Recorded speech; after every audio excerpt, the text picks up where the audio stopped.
Night டின்னராக சப்பாத்தியும் பச்சை பட்டாணி குருமாவும் தான் ரெடி பண்ணேன். அப்படியே கையோட மார்னிங் கூழ் கரைச்சி குடிக்கிறதுக்காக கம்மஞ்சோரையும் ரெடி பண்ணிட்டேன். கம்பை ஒரு 2 மணி நேரத்துக்கு முன்னாடி நான் ஊற வச்சுருந்தேன்.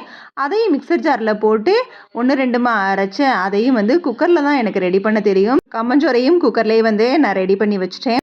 அது ஆறுனதுக்கப்புறமா தண்ணியில் உருண்டை திரட்டி போட்டு விட்டோம்னா காலையில் அதை கரைச்சி குடிச்சிக்கலாங்கிறதுக்காக. இன்றைக்கான கண்டென்ட் என்ன அப்படின்னா, லைஃப்பில் சாரி கேட்குறது.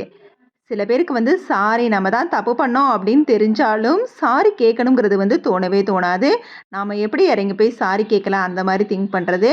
நம்ம ஒரு விஷயத்த தெரிஞ்சு செஞ்சாலும் தெரியாமல் செஞ்சாலும் தப்பு தான் அதை ஃபீல் பண்ண ஆரம்பிச்சிட்டோம்னா அவங்களுக்கு வயசு கூட குறைவுன்னு பார்க்கக்கூடாது. நம்ம விட பொசிஷனில் ஹை லோ அப்படிங்கிற மாதிரியும் பார்க்கக்கூடாது.